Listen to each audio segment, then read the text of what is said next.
I've been fighting all my life for this world. It never ends.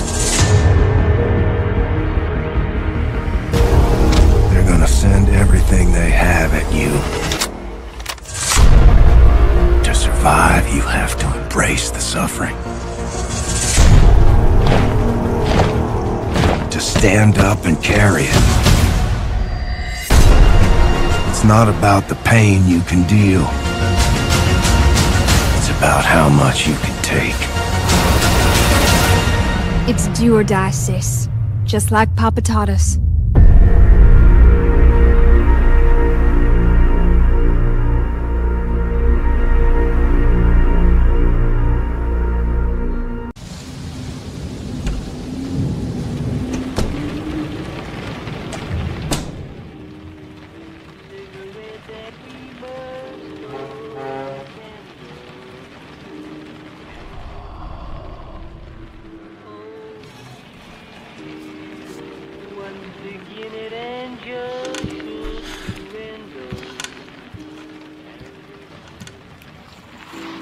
The kind of stuff that dreams are made of.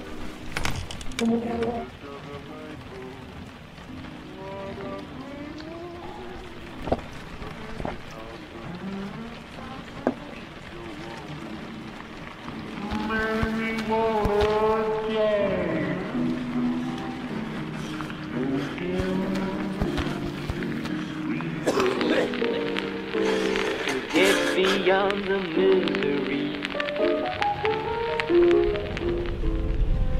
Have the supernatural abilities, but like what we're seeing here now is kind of one of the things we want to do with the game is kind of juxtaposition of the mundane and then also the sort of craziness. There's plenty of that, in the game.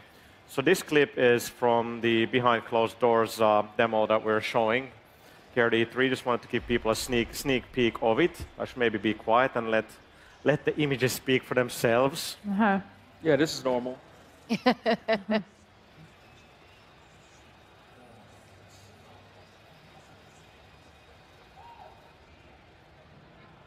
So it's very strange. We have some of the people that are floating, and then there's this other one that's actually not. Oh, there we go. There we go. So that's the shield, and you can kind of see we have these reactive environments in the game. There's quite a bit of destruction, and now we're using one of the supernatural abilities there, very deadly chair. And we're going to use the shield again. You can see how the environment kind of reacts to all of that. Like when Jesse pulls up the shield, the objects nearby will start to levitate as well. So there's a lot of sort of... So this environmental destruction, how does it affect the gameplay? Can you use it to your advantage, or you can use it against your enemies offensively as well? Absolutely. Yeah, you can see that she can pick up things like the fire extinguishers and the clock and other elements and hurl them at the enemy. She can pick up debris and use it as a shield, and she'll get up...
Some time has passed since I found you. Your master still lives. They'll soon make use of his bloodline.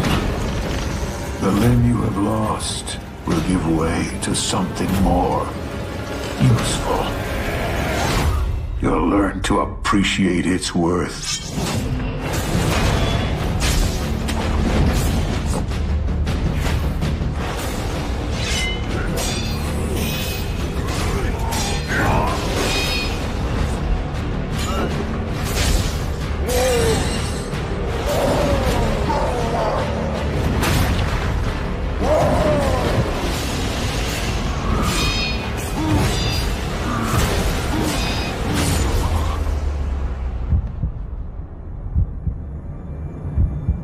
Your death won't come easily.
Game? I don't know. Well, it's optional. If you want to take on the extra challenge, don't talk to Taljeet and just go out in the world unprepared. I'll probably cave and talk to the fortune teller. Yeah. Cool. So can you tell us a little bit about just kind of the gameplay that we're seeing on the screen here? Just kind of describe what's happening. Yeah. So here we see this is the Royal Fortune being captained here. So that's the biggest, strongest player ship we have here at E3. That has it's a frigate with a huge amount of broadsides. So that's really powerful. Here we can see the density of this particular map. This is in the hostile takeover Fortune, so the Portuguese and the English are fighting at sea here, so that pirates are often opportunistic. So you can come in there and try and take advantage of these two factions fighting each other. You mentioned that ship was the most powerful one you have here. What's going to happen if a brand new player sets sail and encounters someone who's at like end game status? Is there like a disconnect there? How do you handle that? That is something that we're actively looking at in our PvPvE world. How do we make sure it has a safe onboarding and make sure that all different play styles will be welcomed? And that's something we'll continue to look at. Good to know that you're working on it. Absolutely. So we've got a couple ships squaring off here. Yep, when you see the white sails, those are merchants. So as a pirate, those are like the prey that you're hunting to get the most loot. You can use your spyglass to identify what those merchants are carrying. And so if there's a certain type of commodity that you're seeking at that time, you can find that ship that you want and go after it. I see. Here we see the crew. They're manning the sails. What kind of ship is your favorite so far? So we have 3 ships here at E3. We have the Royal Fortune, which we spoke about, the big frigate. Then there's the Black Horn, which specializes in ramming. That's my personal favorite. I like to get in close and nasty. You see it there in the front with a big front ram. That when you come close and you can really hit the ship hard and ideally transition straight into a boarding. Boarding is a high-risk finishing move, which allow you to maximize your loot. Got it. And so I've got one more question for you before we let you go. What do you think is going to make Skull and Bones stand out?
Excellent.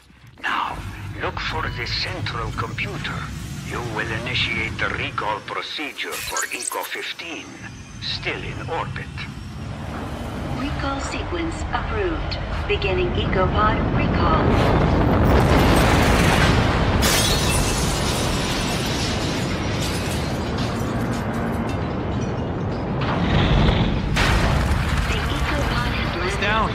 The Ecopod made it.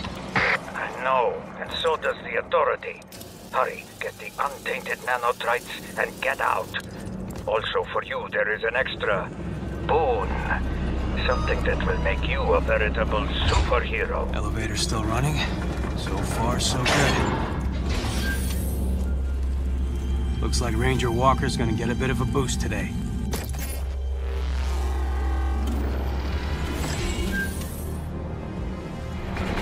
Just like the doc said, Authority units.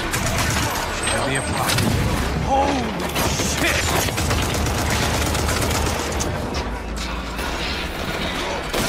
Oh, hell yeah!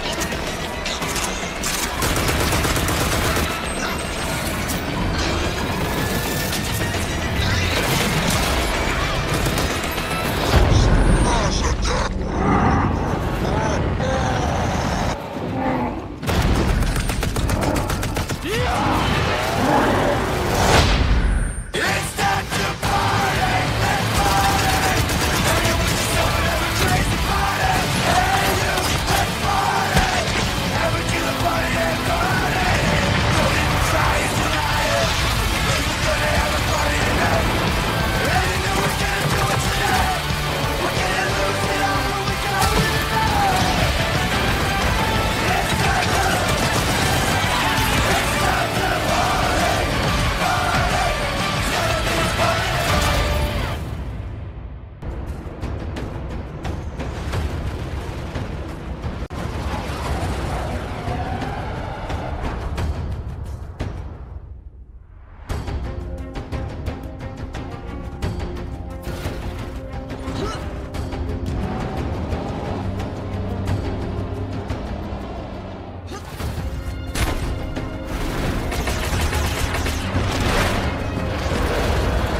with you, my child. And so the day has finally come. My royal fledglings are leaving the nest. This disease kills thousands of innocents. Finding a cure is one of the reasons I came here.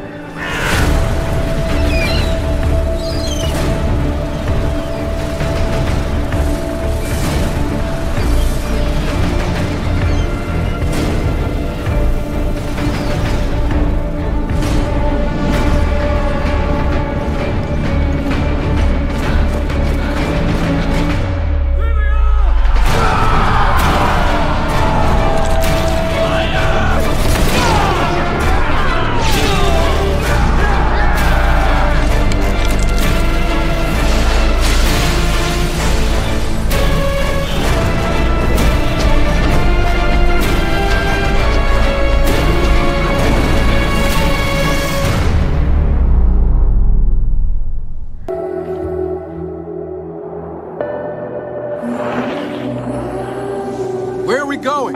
Back to where it all began. Who's in the shadows? Who's ready to play? Are we the hunters or are we the prey?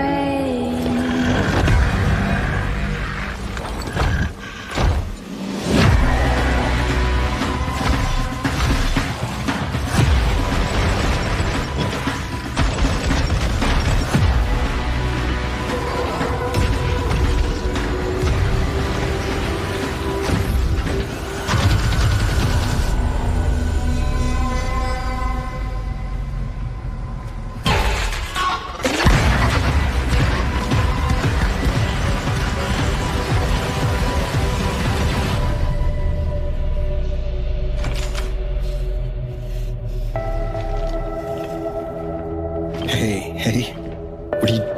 Why did you come here with me? What did JD tell you? This is a wild game of survival. We got a boy here who's gonna die without his meds. Those True Sons assholes confiscated him, along with most of our drinking water. Up around Okay, Pinwater Station. meet us at the sinkhole? Yep. Okay, sure.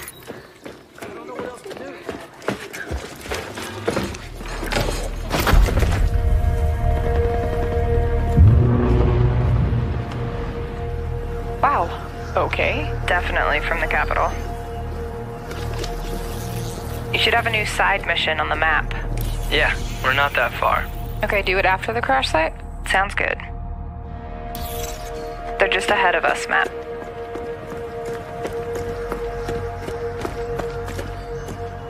Hey, I see you. I'll be up in a sec. Kit, we gotta get you leveled up. I know, please help. I've been busy. Toxic chemical residue detected. A lot of loot down there. Hey, you guys should really check this out. Almost there. So that's the control point. Hey, wait for me. Crap, they have a tank. Yep, I see him. Don't aggro him yet.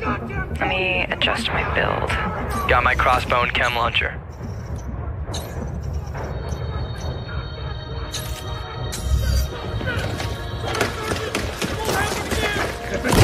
Chem cloud out. Matt, can you flank them and get a clear shot? I'll take that sniper on top. Wait for it. Got her.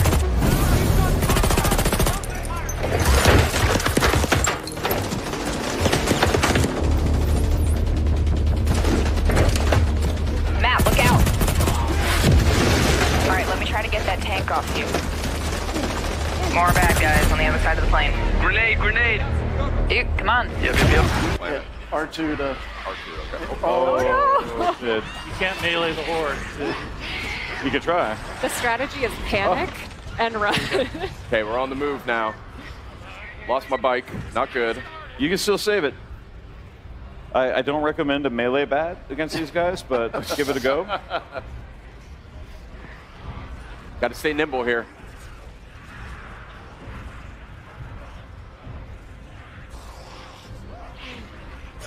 This is going to be 10 minutes of me running from these guys, isn't it? While Sid's trying to make his way around, how do you guys plan for all of these different tactics that people are going to dive into? How do you think ahead of time of... I'm surprised about how things just kind of work. So we're supporting it by It's always the best part of games like this is just seeing how people get so creative. Yeah, absolutely. We had a company meeting last week where our head of QA literally took on the Horde using his crossbow and custom crafted explosive bolts. But I think this goes to your question is, it makes perfect sense that it worked because the way we built the systems, but Emergence is about a bunch of wholly predictable, unpredictable things, and it just works. Like we're catching yourself on fire Is possibly a good strategy. That's so he can set them on fire when they grab him. That was the plan. Okay. This is so also one of the things not we going want to well. point out, though, is that the Horde locations are all story-driven. And so this is a mass grave site. So Nero would have come in as the world was ending, dug these mass graves, and they happen to have giant barrels of fuel that they would have used to burn the corpses of all the people who had died during the pandemic. So there's a reason why you find all these explodables out in these areas. Yeah. And there you go. One of the key...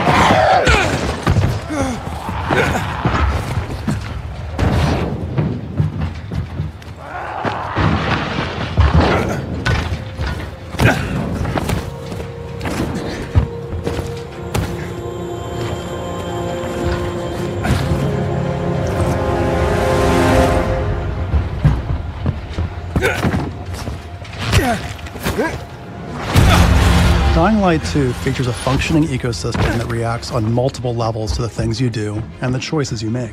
In the example we're about to show you, our protagonist undertakes a mission for the Peacekeepers, one of the many factions active in the city. They want you to negotiate with two survivors who are controlling and hoarding a water supply. Are you going to insult us with another final offer? Let's say you choose to carry out the Peacekeepers' orders, one way or another.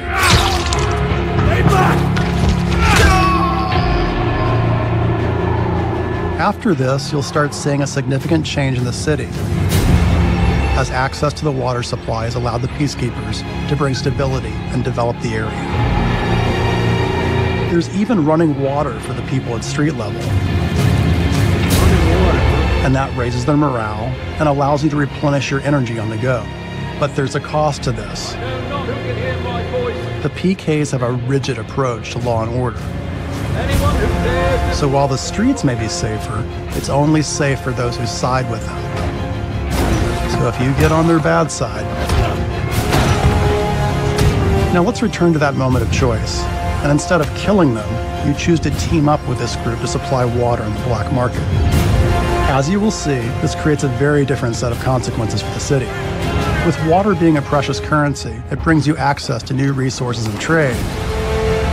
But this in turn attracts the worst type of people to the area. And this is just a single decision, one out of hundreds you'll have to make. But it allows you to carve out your own world, your own city from the apocalypse. Briefed by the Spartan Orders commander, Miller, to explore the area, players will quickly find themselves thrust into a dangerous and hostile world. Even far away from Moscow, radiation levels are still a constant threat, with players having to manage the time remaining on their gas mask filters in addition to their other resources. Scavenging for chemicals and materials that can be used to craft equipment and ammunition, therefore, is a must, and you'll be immersed within a world that constantly demands your attention in order to survive. The Volga level is many times larger than the most expansive level in Last Light, and is indicative of the new sandbox survival gameplay mechanic in Exodus. A critical narrative path is always there to follow, but these wild, open environments offer countless locations to explore and unique encounters for those who dare to venture off the beaten track. That electric tower there looks like a perfect sniping position. Let's go.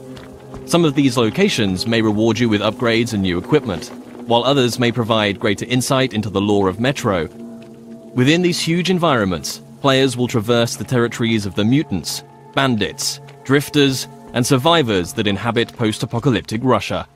Here, you'll see the AI biomes in effect, where humans, mutants, and animals will all react differently to their surroundings, depending on a variety of factors. Players may see mutants hunting other mutants, and an open firefight could attract unwanted or maybe wanted attention. Early into their mission, Artyom and Anna stumble upon a group of cultists who believe electricity and technology caused the destruction of society in Russia. Having infiltrated the cultist church and rescued 2 of their prisoners, players must find their way back to Miller and the Spartans, and can choose a number of different methods with which to escape. As with any Metro title, Exodus places the onus on the player to choose how they progress. It's possible to play this entire level without killing a single human being, or if subtlety isn't your style, you can adopt a take-no-prisoners approach. Regardless of ethics and playstyle, however, there will always be a need to infiltrate areas with a level of discretion. Stealth, therefore, These javelins are handcrafted and passed down from generation to generation, allowing those who have them to go out into the wild and feel super heroic.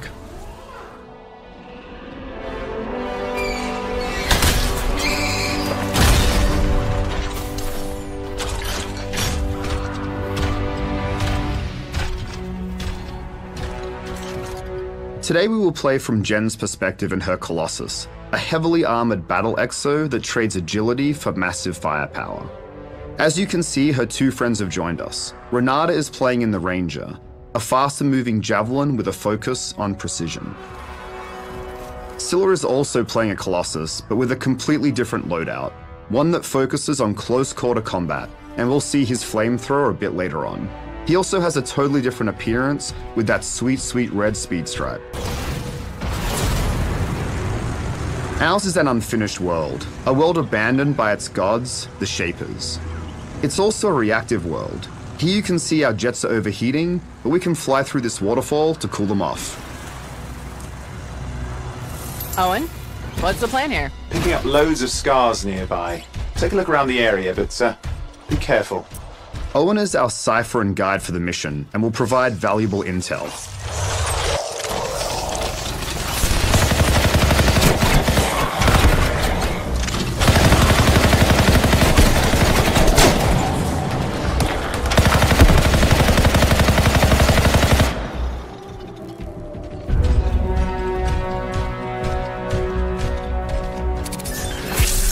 The Scars are relentless invaders who crave the ancient power of the Shaper technology, and they're in a constant conflict with the Freelancers.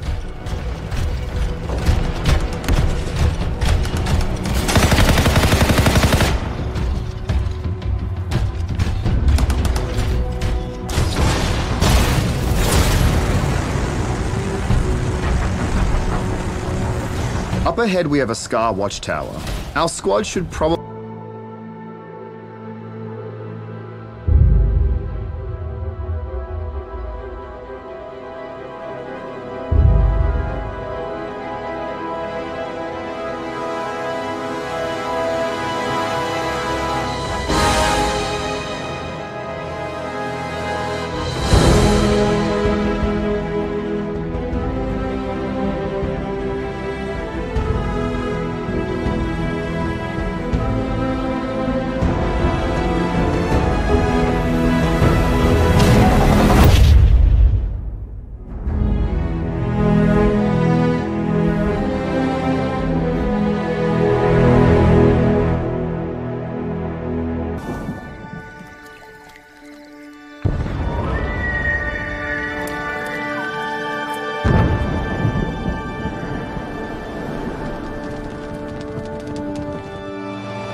2077, they voted my city the worst place to live in America. Main issues, sky-high rate of violence, and more people living below the poverty line than anywhere else.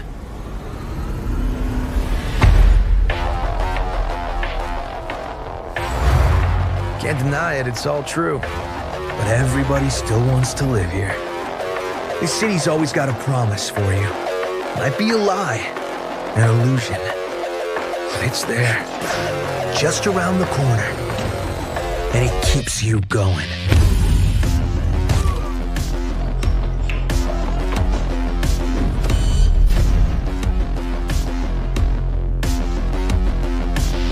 It's a city of dreams. And I'm a big dreamer.